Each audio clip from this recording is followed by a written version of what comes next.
আসসালামু আলাইকুম ওয়া রাহমাতুল্লাহ। ইন্নাল হামদালিল্লাহ নাহমাদুহু ওয়া নুসাল্লি আলা রাসূলিহিল কারীম, আম্মা বা'দ। প্রিয় একাদশ ও দ্বাদশ শ্রেণীর মানবিক শাখার শিক্ষার্থীবৃন্দ, তোমরা যে যেখান থেকে আজকের এই ক্লাস শুনছ এবং ক্লাসে যোগদান করছো, সকলকে ইসলাম শিক্ষা প্রথম পত্রের এই ক্লাসে স্বাগত জানাচ্ছি। আজকের আমাদের পাঠের বিষয় হলো চতুর্থ অধ্যায় ইসলাম ও সমাজ জীবনের পাঠ 24, ধূমপান বা স্মোকিং। ধূমপান বিষয়ে ইসলামী দৃষ্টিভঙ্গি আলোচনা করা হবে এবং ধূমপানের ধর্মীয়, অর্থনৈতিক, সামাজিক কুফলসমূহ আলোচনা করা হবে। তো আমরা আজকের এই ক্লাস শোনা এবং বোঝার মাধ্যমে জানা যাবে স্মোকিং বা ধূমপান কি এবং ধূমপানের ধর্মীয় দৃষ্টিকোণ থেকে কি কি ক্ষতি রয়েছে। আরও জানা যাবে ধূমপানের মাধ্যমে অর্থনৈতিকভাবে কিভাবে ক্ষতিগ্রস্ত হয় এবং আরও জানা যাবে সামাজিকভাবে ধূমপানের ক্ষতি কি, এবং সর্বশেষ যেটা জানা যাবে ধূমপান প্রতিরোধের উপায়। তো আমরা প্রথমে ধূমপান কি এবং এর বিভিন্ন ক্ষতিকর দিকগুলো আলোচনা করব। ইসলাম একটি কল্যাণময় পূর্ণাঙ্গ জীবন ব্যবস্থা। মানব ও মানবতার জন্য যা সুখ, শান্তি এবং কল্যাণকর, ইসলাম তারই প্রতি আহ্বান জানায়। পক্ষান্তরে যা মানুষের জন্য ক্ষতি, অশান্তির কারণ, বিপর্যয় সৃষ্টিকারী, মানুষের সর্বনাশ ডেকে আনে, দুনিয়া এবং আখিরাতের জন্য ক্ষতিকর হয়, তা থেকে দূরে থাকার পরামর্শ দেয়। ধূমপান, মাদকাসক্তি এই সব জিনিস মারাত্মক ক্ষতিকর এবং বিপজ্জনক, মানব জীবনের জন্য করুণ পরিণতি ডেকে আনে। শারীরিক, মানসিক, সামাজিক, রাজনৈতিক এবং বিভিন্ন দিক থেকে এটি ক্ষতি ছাড়া এর মধ্যে কোনো কল্যাণ নেই। তাই ইসলামী শরীয়ত যত ধরনের বদভ্যাস আছে সবগুলো পরিত্যাগ করার জন্য আহ্বান জানিয়েছে। ধূমপান হলো এমন একটি জিনিস যা মানুষের শরীরের জন্য বিন্দুমাত্র কোনো প্রয়োজন নেই। কতগুলো ধোঁয়া সেগুলো টেনে ফুসফুসে এবং পাকস্থলীতে নেওয়া হয়, আবার নাক মুখ দিয়ে ছাড়া হয়। এগুলি হচ্ছে একটি জঘন্য কাজ। এই ধূমপানের কারণে বছরে বিশ্ব স্বাস্থ্য সংস্থার হিসাব অনুযায়ী 50 লক্ষ মানুষের মৃত্যু হয়। আর এই বিশ্বের যতগুলো মানুষ ক্যান্সারে আক্রান্ত হয় তার মধ্যে 90% হলো ধূমপানের কারণে ক্যান্সার হয় এবং মারা যায়। যত লোক ক্যান্সারে মারা যায় তার মধ্যে 90% ধূমপানজনিত ক্যান্সারে মারা যায়। তো সবার মৃত্যু না হলেও ধূমপানের কারণে সবার মৃত্যু না হলেও বড় বড় রোগ এবং বিভিন্ন ধরনের শারীরিক জটিলতায় তাকে জীবনের অধিকাংশ সময় অত্যন্ত নির্মমভাবে তাকে কাটাতে হয়। ধূমপান বিভিন্ন ধরনের শারীরিক জটিলতা সৃষ্টি করে। এটি ধূমপানের কারণে ত্বকের বাইরের ধমনীগুলোতে রক্ত সঞ্চালন কমিয়ে দেয়, ফলে সেখানে অক্সিজেন পৌঁছে না। তাই অল্প বয়সে মানুষ বুড়ো হয়ে যায়। ত্বকের এলাস্টিন ও কোলাজেনকে নষ্ট করে দেয় ধূমপান, তাই ত্বকে বলিরেখাগুলো স্পষ্ট হয়ে ওঠে। ধূমপানের কারণে দাঁতের ঝকঝকে সাদা রং পাল্টে হলদেটে হয়ে যায়, হলুদ রং হয়ে যায়। ধূমপানের কারণে দাঁতের মাড়ি ক্ষতিগ্রস্ত হয়। মুখের ক্যান্সারের যাবতীয় বেশিরভাগ কারণ হচ্ছে ধূমপান। চুলের ডিএনএ নষ্ট করে দেয়, এই জন্য চুল পাতলা হয়ে যায় এবং চুল ঝরে যায়। ধূমপানের কারণে চোখের তলায় কালি, ব্ল্যাক হেডসের সংখ্যা বাড়ে। এভাবে অতিরিক্ত ধূমপানের কারণে রক্তের হিমোগ্লোবিন বেশি পরিমাণে অক্সিজেন বহনে অক্ষম হয়ে যায়। তাই ধূমপায়ী ব্যক্তি কোনো জায়গায় যদি কেটে যায় বা ক্ষত হয়ে যায়, উহা শুকাতে তার অনেক বেশি সময় লাগে। এইভাবে ধূমপানের কারণে আমরা দেখছি যে ধীরে ধীরে মাদকাসক্তির দিকে চলে যায়। এই পৃথিবীতে যত মানুষ অপরাধ করে, বড় বড় অপরাধে লিপ্ত, তাদের মধ্যে 98%ই ধূমপায়ী লোক। বিশ্ব স্বাস্থ্য সংস্থার জরিপে দেখা গেছে মাদকসেবীদের মধ্যে 95% প্রথমে ধূমপানে আসক্ত হয়। বন্ধু বান্ধবদের কারণে, সঙ্গী সাথী বা কোনো আড্ডার মধ্যে প্রথমে ধূমপানে অভ্যস্ত হয়, পরবর্তীতে সে আস্তে আস্তে মাদকাসক্তির দিকে চলে যায়। এই হলো ধূমপানের কারণে আরও অনেকগুলো ক্ষতি রয়েছে। এগুলো হচ্ছে সব যেগুলো বললাম শারীরিক ক্ষতি। এবারে ধর্মীয় দৃষ্টিকোণ থেকে ধূমপানের অনেক ক্ষতি রয়েছে। প্রথম হলো, এটি একটি জঘন্যতম অপরাধ ইসলামের দৃষ্টিতে, যার কোনো ধর্মীয়, স্বাস্থ্যগত, মানসিক, আর্থসামাজিক কোনো উপকার নেই, কোনো কল্যাণ নেই। তা মানুষের জন্য ক্ষতির দরজাকেই খুলে দেয়। তাই এটি একটি জঘন্যতম অপরাধ। আল্লাহ তাআলা পবিত্র কোরআনের সূরা বাকারায় বলেন, আউযু বিল্লাহি মিনাশ শাইতানির রাজিম। সূরা বাকারার 195 নম্বর আয়াতে বলেন, লা তুলকু বিআইদিকুম ইলাত তাহলুকা। তোমরা তোমাদের নিজেদেরকে ধ্বংসের দিকে ঠেলে দিও না, নিজেদেরকে ক্ষতির দিকে, ধ্বংসের দিকে ঠেলে দিও না। তো ধূমপানের মাধ্যমে মানুষ নিজেকে ধ্বংসের দিকে ঠেলে দেয়। তাই এটি আল্লাহর এই নির্দেশের বিপরীত হারাম কাজ। সূরা বাকারার 172 নম্বর আয়াতে আল্লাহ তাআলা বলেন, ইয়া আইয়ুহাল্লাযীনা আমানু কুলু মিন তাইয়্যিবাতি মা রাযাকনাকুম ওয়াশকুরু লিল্লাহি ইন কুনতুম ইয়্যাহু তা'বুদুন। হে ঈমানদারগণ, তোমরা আমার প্রদত্ত জীবিকা থেকে পবিত্র জিনিসগুলো তোমরা খাও, ভক্ষণ করো, সেবন করো, আর আল্লাহর প্রশংসা করো যদি তোমরা ঈমানদার হয়ে থাকো এবং তারই ইবাদত করে থাকো। তোমরা যদি আল্লাহর ইবাদতকারী হও তাহলে তোমরা অবশ্যই পবিত্র জিনিসগুলো খাও। তো আমার মনে হয় পৃথিবীর কোনো লোক বলবে না যে ধূমপান পবিত্র জিনিস। এটি অপবিত্র, এটি একটি খবিস বা খারাপ, নিকৃষ্ট কাজের মধ্যে একটি। সুতরাং এটি কোনো পবিত্র রিজিকের অন্তর্ভুক্ত হতে পারে না, তাই এটি পরিত্যাজ্য। ধূমপানের মাধ্যমে যেটি আরেকটি ধর্মীয় দিক থেকে যে ক্ষতি, সেটা হলো এটি একটি মারাত্মক অপব্যয় এবং অপচয়। ইসলামে সব ধরনের অপব্যয় এবং অপচয় অবশ্য বর্জনীয়। অপব্যয়ীদেরকে আল্লাহ তাআলা শয়তানের দোসর বা বন্ধু, ভাই হিসেবে আখ্যায়িত করেছেন। আল্লাহ তাআলা বলেছেন, ওয়ালা তুবাজ্জির তাবজিরা ইন্নাল মুবাজ্জিরিনা কানু ইখওয়ানাশ শায়াতিন ওয়া কানাশ শাইতানু লিরাব্বিহি কাফুরা। সূরা বনী ইসরাঈলের 27 নম্বর আয়াতে আল্লাহ বলেন, তোমরা অপব্যয় করবে না, নিশ্চয়ই অপব্যয়কারী শয়তানের দোসর বা শয়তানের ভাই, আর নিশ্চয়ই শয়তান তার রবের প্রতি অত্যন্ত অকৃতজ্ঞ, কাফির। সুতরাং যারা এই অপচয় করবে, যার বিন্দুমাত্র কোনো কল্যাণ নেই, সেই জিনিসটি সেবন করবে, তারা নিশ্চয়ই এই শয়তানের দোসরে পরিণত হবে, আর শয়তানের পরিণতি যা হবে তাই তাদের হবে। এটি একটি বিরাট ধর্মীয় দিক থেকে ধূমপায়ীর জন্য একটি মারাত্মক ক্ষতিকর দিক। তারপরে ধূমপায়ী ব্যক্তিরা তাদের এই অপব্যয়কে পুষিয়ে নেওয়ার জন্য তারা অনেক সময় অসৎ উপায়ে উপার্জন করে থাকে। এভাবে ধূমপান মানুষকে বিভিন্ন পাপ কার্যে নিযুক্ত করে।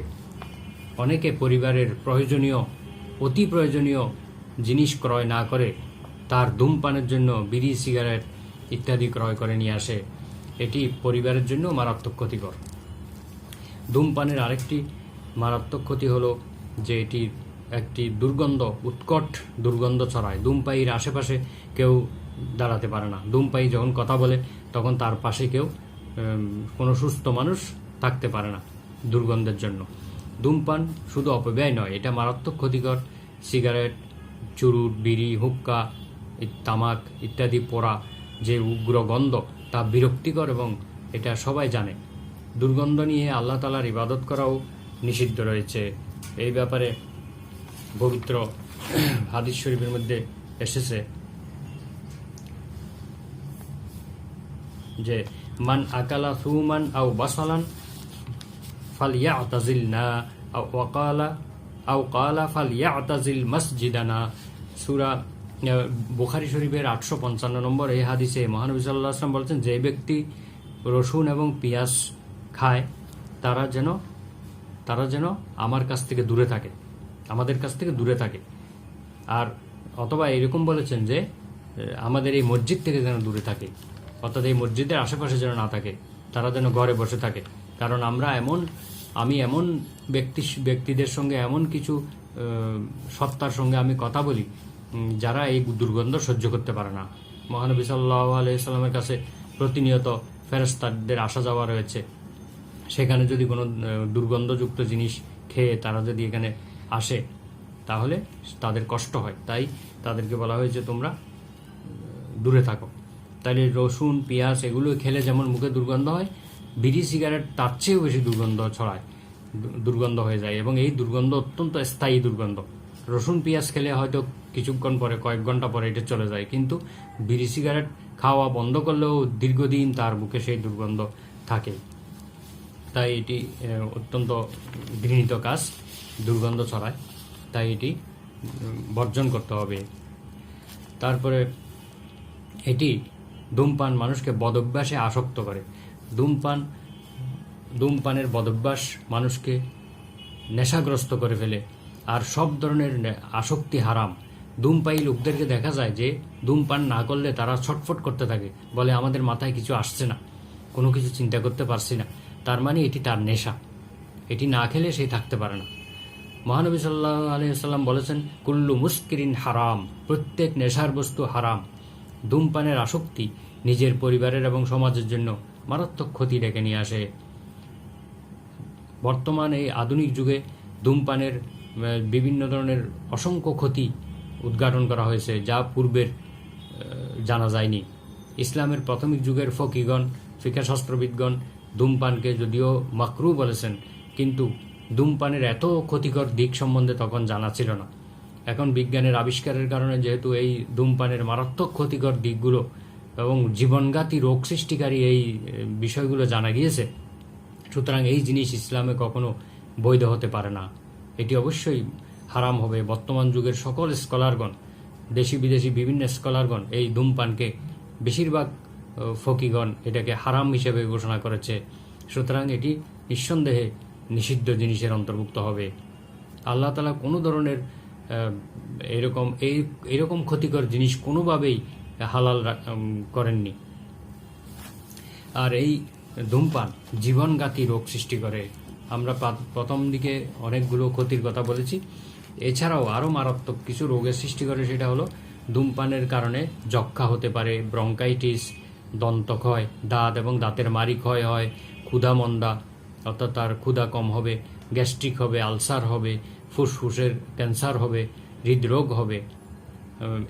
এইভাবে মারাত্মক রোগে সে আক্রান্ত হতে পারে। প্রখ্যাত চিকিৎসা বিজ্ঞানী ইবনে সিনা বলেছেন, পৃথিবীর এত ধুলোবালি, ধোঁয়া এবং গ্যাস যদি মানুষের ফুসফুসে প্রবেশ না করত, তাহলে মানুষ 1000 বছর ধরে সুস্থ অবস্থায় জীবিত থাকতে পারত। আমরা দেখেছি প্রাথমিক মানব সৃষ্টির প্রথম দিকে মানুষ দীর্ঘদিন বাঁচত, তখন এত কলকারখানা, ধোঁয়া এগুলো ছিল না, ধুলোবালির এত বিস্তার ছিল না।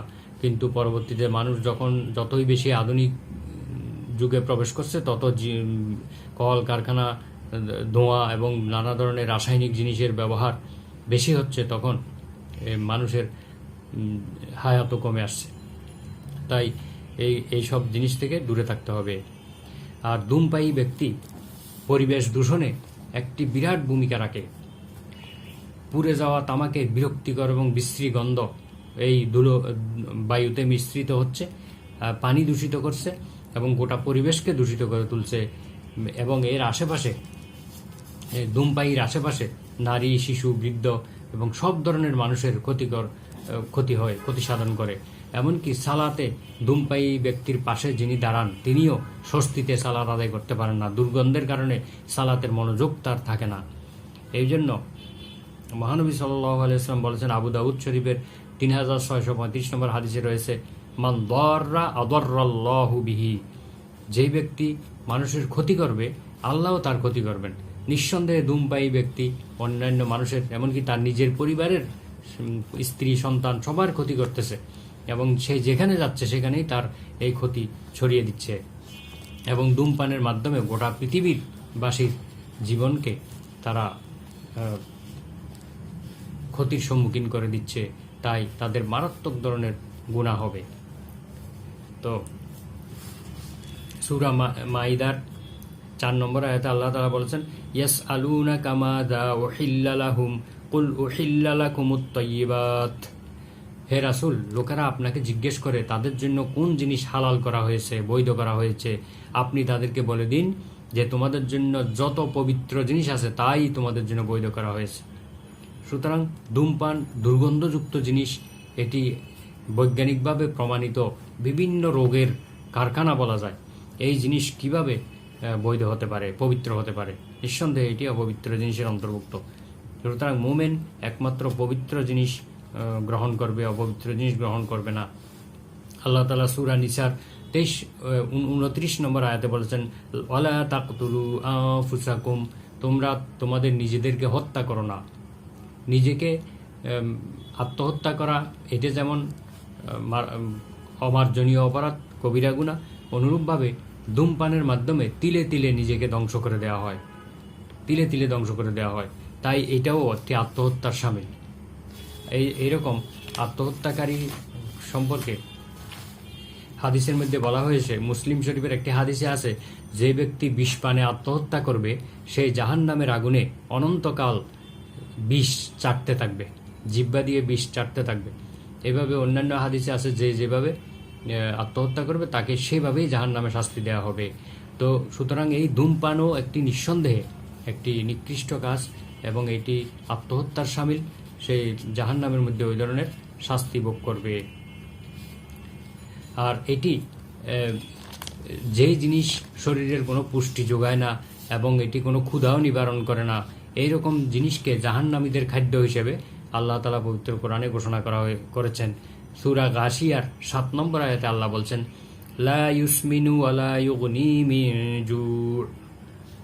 জাহান্নামীদের খাদ্য এমন হবে যে যা কোনো ক্ষুধাও নিবারণ করবে না, এবং এটা কোনো পুষ্টিও যোগাবে না, শরীরের পুষ্টিও যোগাবে না, ক্ষুধাও নিবারণ করবে না। সুতরাং এটি ধূমপান এমন একটি খাবার যেটি জাহান্নামীদের খাবার। আর জাহান্নামের আগুন নিজের পেটের মধ্যে, ফুসফুসের মধ্যে আমরা প্রবেশ করাচ্ছি, আবার বের করছি, এটি একটি জাহান্নামীদের একটি চরিত্র।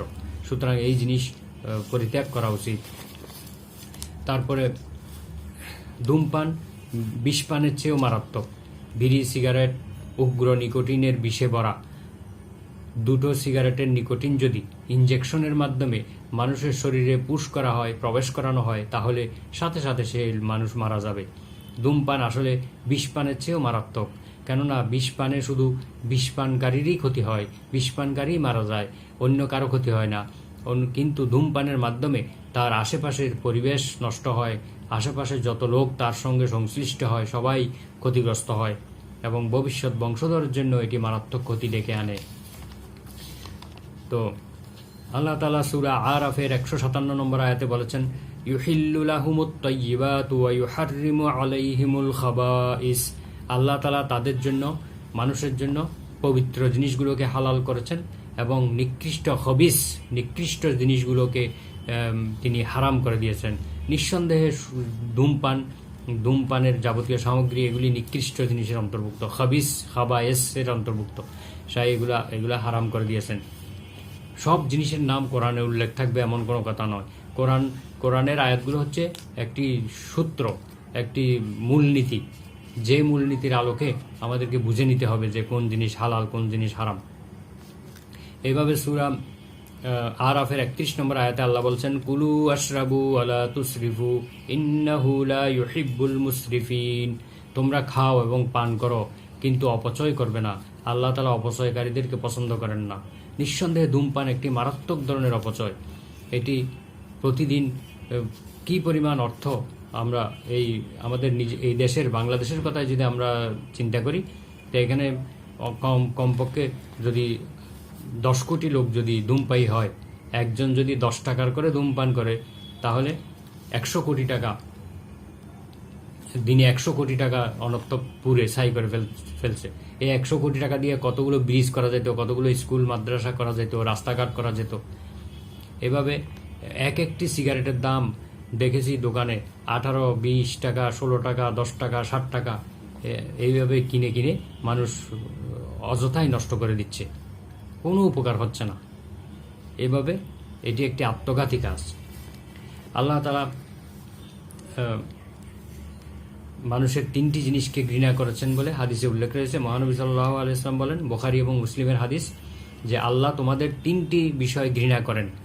1 নম্বর হলো ভিত্তিহীন সনদ বা সূত্রহীন কথা বলা, কোনো রকমের ভিত্তিহীন মিথ্যা কথা প্রচার করা।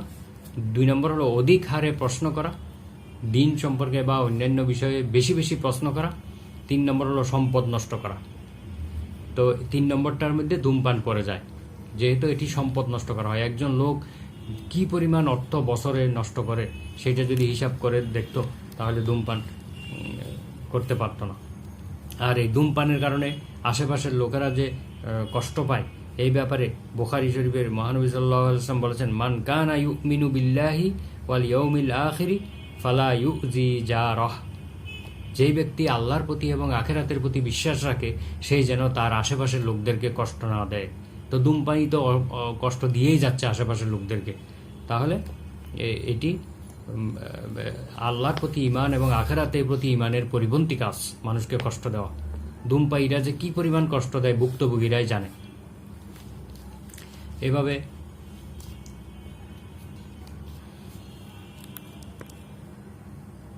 মহানবী সাল্লাল্লাহু আলাইহি ওয়াসাল্লাম আরো বলেন, আল হালালু বাইয়িনুন ওয়াল হারামু বাইয়িনুন বাইনাহুমা মুস্তাবিহাতুন।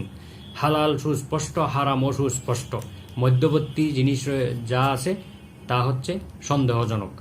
সুতরাং ধূমপানকে যদি হালাল বা হারাম আমরা কিছুই না বলি, তারপরেও এটি একটি সন্দেহজনক একটি জিনিস সেবন করে মানুষ। তাই এর পরবর্তী হাদিসের পরবর্তী অংশে বলা হয়েছে, যেই সন্দেহজনক বিষয়ে লিপ্ত হলো সে হারামে লিপ্ত হলো। সুতরাং এই সন্দেহজনক জিনিসের মধ্যে যদি কেউ লিপ্ত হয় ধূমপানে, তাহলে সেই হারামে লিপ্ত হলো। এটি বুখারী এবং মুসলিম শরীফের হাদিস।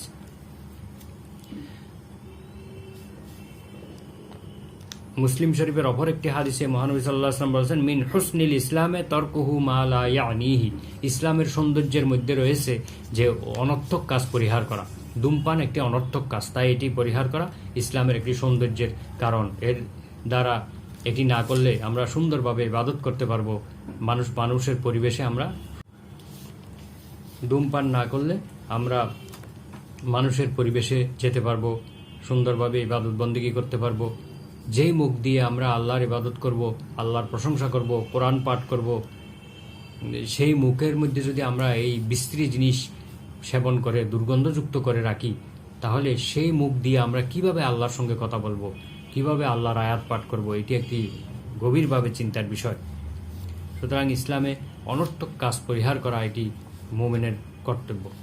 তো ধূমপান বিশেষ করে বেশিরভাগ ক্ষেত্রে বন্ধু বান্ধবদের প্ররোচনায় মানুষ অভ্যস্ত হয়ে পড়ে। যারা এই ধরনের নিকৃষ্ট কাজের জন্য মানুষকে আহ্বান জানাবে, তারা এই মৃত্যুর পরেও তারা এই গুনাহের অংশীদার হবে।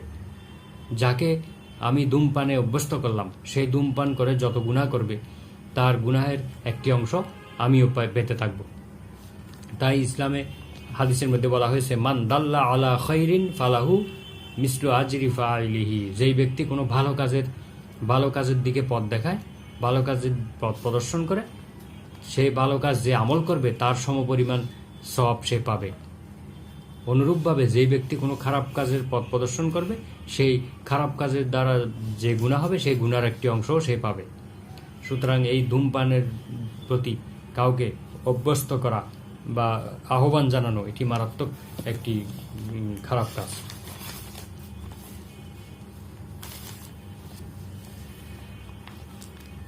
তো এই ধূমপান থেকে আমরা ধূমপানের ধর্মীয়, অর্থনৈতিক, সামাজিক সব পরিবেশের কথা একসাথে আলোচনা করে ফেলেছি। তো এখন এই ধূমপান থেকে আমরা মুক্তির উপায় কি? ধূমপান থেকে মুক্তির উপায় হলো যে যারা এই ধূমপানের মধ্যে লিপ্ত হয়ে গিয়েছি আমরা, সে ধূমপান থেকে ফিরে আসতে হবে, তওবা করতে হবে, আল্লাহ তাআলার কাছে তওবা করতে হবে, তাহলে আল্লাহ তাআলা ক্ষমা করে দেবেন। পবিত্র কোরআনের সূরা তাহরিমের 8 নম্বর আয়াতে আল্লাহ বলছেন, ইয়া আইয়ুহাল্লাযীনা আমানু তুবু ইলাল্লাহি তাওবাতান নাসুহা আসা রাব্বুকুম আইয়ুকাফিরা আনকুম সাইয়্যাতিকুম ওয়া ইউদখিলাকুম জান্নাতিন তাজরি মিন তাহতিহাল আনহার। হে বিশ্বাসীগণ, তোমরা আল্লাহ তাআলার দিকে ফিরে আসো। তাওবাতান নাসুহা, তোমরা আল্লাহর কাছে তওবা করো, খালেস তওবা। নাসুহা মানে খালেস বা সবচেয়ে খাঁটি তওবা। তোমরা খাঁটিভাবে আল্লাহ তাআলার কাছে তওবা করো। আর তওবা শব্দের অর্থ হলো ফিরে আসা, অর্থাৎ যে কাজ করতেছিলাম খারাপ কাজ, সেই কাজ থেকে ফিরে ভালো কাজের দিকে চলে আসা, আল্লাহর পথে চলে আসা। আর যদি সেটা করা হয় তাহলে আল্লাহ কি করবেন? আল্লাহ তাআলা তোমাদের অপরাধসমূহ ক্ষমা করে দেবেন এবং তোমাদেরকে এমন জান্নাতে প্রবেশ করাবেন যার তলদেশ দিয়ে নদী ঝর্ণা দ্বারা প্রবাহিত। এভাবে সূরা তাহার 82 নম্বর আয়াতে আল্লাহ বলেন, ওয়াইন্নী লাগাফফারুল লিমান তাবা ওয়া আমানা ওয়া আমিলা সালিহান সুম্মা ইহতাদা। আর নিশ্চয়ই আমি ক্ষমাশীল যে ব্যক্তি তওবা করে তার জন্য, এবং ঈমান আনে এবং সৎকর্ম সম্পাদন করে, অতঃপর সঠিক পথে অটল থাকে, তার জন্য আমি ক্ষমাশীল। সূরা নূরের 31 নম্বর আয়াতে আল্লাহ বলছেন, ওয়াতুবু ইলাল্লাহি জামিআন আইয়ুহাল মুমিনুনা লাআল্লাকুম তুফলিহুন। তোমরা সকলে আল্লাহর দিকে ফিরে যাও, ঐক্যবদ্ধভাবে তোমরা সবাই আল্লাহর দিকে ফিরে যাও, তওবা করো হে মুমিনগণ, যাতে তোমরা সফলতা লাভ করতে পারো। সুতরাং এই বর্তমানে আরেকটি বিষয় হলো যে একটি ইলেকট্রনিক সিগারেট বা ই সিগারেট নামে একটি সিগারেট, যেটি সিগারেটের বিকল্প হিসেবে বর্তমানে বের হয়েছে, যেটি একই বিষয়, যদিও এটার ক্ষতির মাত্রা কম বলে বিজ্ঞানীরা বলেছেন, তারপরেও বিশ্ব স্বাস্থ্য সংস্থা এটাকে ক্ষতিকর হিসেবে চিহ্নিত করেছে। এই সিগারেটটা হলো, এর ভিতরে নিকোটিন, প্রোপাইলিন, গ্লাইকল অথবা ভেজিটেবল গ্লিসারিন এবং সুগন্ধি মিশ্রিত থাকে। তামাকের তুলনায় নিকোটিনের কম ক্ষতি থাকে সেখানে, তাও এটা শতভাগ নিরাপদ নয় বলে বিশ্ব স্বাস্থ্য সংস্থা এটাকে ক্ষতিকর হিসেবে ঘোষণা দিয়েছে। আর আমেরিকার একটি রাজ্য সান ফ্রান্সিসকোতে এটি নিষিদ্ধ ঘোষণা করা হয়েছে। এভাবে বিভিন্ন দেশে এইটি নিষিদ্ধের প্রক্রিয়ায় রয়েছে।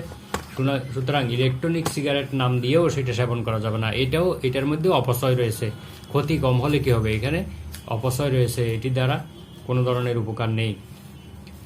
তো ধূমপান থেকে প্রতিকারের জন্য প্রথমত আমাদেরকে তওবা করতে হবে এবং আল্লাহর পথে ফিরে আসতে হবে। আখিরাতের কথা চিন্তা করতে হবে, যেহেতু এটি জাহান্নামীদের খাদ্য। এটি অপচয়, সামাজিক এবং আর্থিকভাবে ধর্মীয় দৃষ্টিকোণ থেকে এটি মারাত্মক ক্ষতি। এটি আল্লাহ এবং তার রসুল পছন্দ করেন না, এই জন্য এর থেকে ফিরে আসতে হবে। দ্বিতীয়ত হলো ইচ্ছাশক্তি। ধূমপান বর্জনের জন্য ধূমপায়ীর দৃঢ় ইচ্ছাশক্তি যথেষ্ট ভূমিকা পালন করতে পারে। পবিত্র রমাদান মাস সহ অন্যান্য ইবাদত বন্দেগী যদি আমরা করি, দৈনিক 5 ওয়াক্ত সালাত যারা আদায় করে, তারা ধূমপান সহজেই ছেড়ে দিতে পারে। ধূমপান ছাড়ার জন্য এটি একটি উপযুক্ত উপায়। দ্বিতীয়ত হলো ইসলামী শিক্ষার অনুসরণ। আমরা যা কিছু আলোচনা করলাম এতক্ষণ ধরে, কোরআন এবং হাদিসের অসংখ্য দলিল দিয়েছি যে এটি কিভাবে মানুষের জন্য এটি নিষিদ্ধ জিনিসে পরিণত হতে পারে। তাই ইসলামী শিক্ষার অনুসরণ করে, কোরআন এবং সুন্নাহর অনুসরণ করে এই ধূমপান বর্জন করা সহজ হয়। আল্লাহকে ভয় করলেই সব কিছু সহজ হয়ে যায়। 3 নম্বর হলো সামাজিক প্রতিরোধ। ধূমপান থেকে বিরত রাখার জন্য সমাজ ও স্বাস্থ্য সচেতন ব্যক্তিবর্গের সামাজিক প্রতিরোধ গড়ে তোলা প্রয়োজন। যেমন পরিবারের একান্ত আপনজন, ছেলে মেয়ে, স্ত্রী ও বৃদ্ধ পিতামাতার কল্যাণ কামনায় ধূমপান বর্জন করা উচিত। যে আমি ধূমপান করলে আমার সন্তান, স্ত্রী, পিতামাতা সকলের ক্ষতি হচ্ছে, তাই এটি বর্জন করা উচিত। আর প্রচার মাধ্যমে, সংবাদপত্র, রেডিও, টেলিভিশন প্রভৃতি প্রচার মাধ্যমগুলোতে ধূমপানের কুফল তুলে ধরে মানুষকে এর থেকে বিরত রাখা যায়। আর ধূমপান প্রতিরোধের জন্য ধূমপানের বিজ্ঞাপন বন্ধ করা যায়। এর মাধ্যমেও এটা প্রতিকার করা যায়। আর সচেতনতা বৃদ্ধি করতে হবে। ধূমপানের ক্ষতিকর দিকগুলো সম্বন্ধে ছোটকাল থেকেই সন্তানদেরকে এবং সকল শ্রেণীর মানুষদেরকে সচেতন করে তুলতে হবে। চিকিৎসকদের উদ্যোগ, চিকিৎসকরা প্রেসক্রিপশনের মধ্যে প্রথমেই ধূমপান থেকে বিরত রাখার জন্য রোগীকে পরামর্শ দিবেন। ধূমপান না করলে তিনি চিকিৎসা করবেন না বলে সেভাবেও তিনি একটা ভূমিকা রাখতে পারেন। এভাবে মসজিদের ইমাম এবং আলেমগণের ভূমিকা, মসজিদের ইমাম এবং আলেমগণ ধূমপানের অপকারিতা তুলে ধরে বিভিন্ন সময়ে মসজিদে খুতবার মধ্যে আলোচনা করতে পারেন এবং মানুষকে অবহিত করতে পারেন। এভাবে আরেকটি হলো সামাজিক বয়কট, যেটি করলে আরও বেশি কার্যকর হবে বলে আমি মনে করি। তা হচ্ছে যে ধূমপায়ীদেরকে কোনো চাকুরিতে আবেদনের অযোগ্য ঘোষণা করা, স্কুল কলেজ বিশ্ববিদ্যালয়ে ভর্তির ক্ষেত্রে তাদেরকে অযোগ্য ঘোষণা করা এবং তাদেরকে বিবাহ শাদীর ক্ষেত্রে তাদেরকে সুযোগ না দেওয়া, যারা ধূমপায়ী তাদের কাছে মেয়ে বিবাহ না দেওয়া। এভাবে সামাজিকভাবে নানাভাবে তাদেরকে বয়কট করা যায়। এভাবে কিন্তু ধূমপান, মদ্যপান এগুলোকে সমাজ থেকে উচ্ছেদ করা যায়। সুতরাং আমরা ইসলামের দৃষ্টিকোণ থেকে এই আলোচনার পরিপ্রেক্ষিতে আমরা যদি এই ইসলামের এই বিধিবিধানগুলো অনুসরণ করি তাহলে ধূমপান থেকে আমরা নিজেরাও বিরত থাকতে পারবো, আমাদের জাতি এবং তরুণদেরকে, যুবকদেরকে সবাইকে ধূমপান থেকে ফিরিয়ে রাখতে পারবো এবং একটি সুন্দর পবিত্রতম পরিবেশ এই পৃথিবীতে আমরা গড়ে তুলতে পারবো। তো আজকের ক্লাস আমরা এখানেই সমাপ্ত করলাম।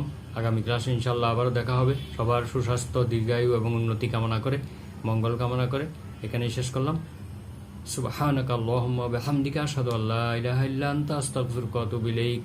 আসসালামু আলাইকুম ওয়া রাহমাতুল্লাহি ওয়া বারাকাতুহু।